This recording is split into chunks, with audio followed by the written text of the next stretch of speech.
Bonjour, je vais vous présenter notre Continuous Integration pour le code de log 8371. Donc ici, vous pouvez voir dans notre fichier .travis YAML les modules qu'on a décidé d'évaluer et de tester.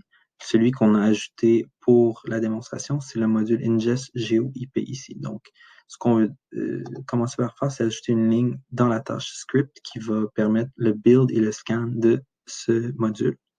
Et ensuite, quand ce build fonctionne avec succès, on va aussi ajouter 2 lignes dans After Success qui va, dans le fond, créer un Jacoco Test Report du build qui a été généré. Et on va envoyer ces données-là à CodeCov qui va permettre une couverture de code que je vais vous montrer par la suite. On va aussi vouloir modifier le fichier build.gradle de ingest.geoip, comme pour tous les modules précédemment utilisés, pour ajouter le plugin Jacoco avec quelques autres informations qui vont permettre la création du rapport. Donc, on envoie ça par la suite sur notre répertoire Git. Vous pouvez voir ici git add, git commit, add module, ingest, GeoIP. Et je les push par la suite. Sur notre Travis CI, vous pouvez voir ici que le module est en vert, donc ça l'a passé. Je l'ai fait il y a 23 minutes. Vous pouvez voir, ça a pris 18 minutes, donc pour accélérer, je l'ai fait d'avance. Je vais vous montrer par la suite la réussite du build.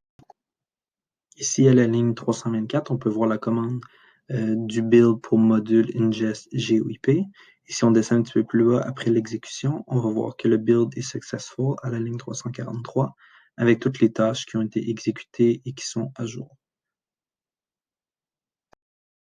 Plus bas encore, à la ligne 454, on voit la ligne After Success pour la création du report Jacoco pour ingest GeoIP. Donc, on voit que ça aussi, ça se fait avec succès à la ligne 474. Et à la ligne 480, on envoie ces résultats à CodeCov pour la couverture de code. Si on vient ici dans CodeCov par la suite, on peut voir le module ici qui a une complexité d'environ 81% et une couverture du code de 85%, ce qui est très satisfaisant pour nos critères de testabilité actuels. Et on peut voir qu'il y a une couverture de code d'environ 80% pour tous les modules qu'on a testés jusqu'à présent. Par la suite, il y a aussi des scans qui sont créés automatiquement par Travis et qui sont hébergés sur le web.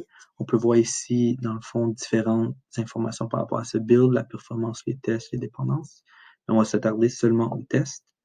On peut voir, dans le fond, que tous les tests sont passés, les tests unitaires ici, comme les tests d'intégration pour le module ingest GeoIP. Tout ça a été fait automatiquement dès la soumission du code sur notre répertoire Git. Donc, ça se fait de façon continuelle pour tous les modules qu'on ajoute. Et on peut voir enfin sur notre répertoire justement que notre build is passing et donc que Travis CI a bien réussi et que notre couverture de code est satisfaisante. Donc, voilà.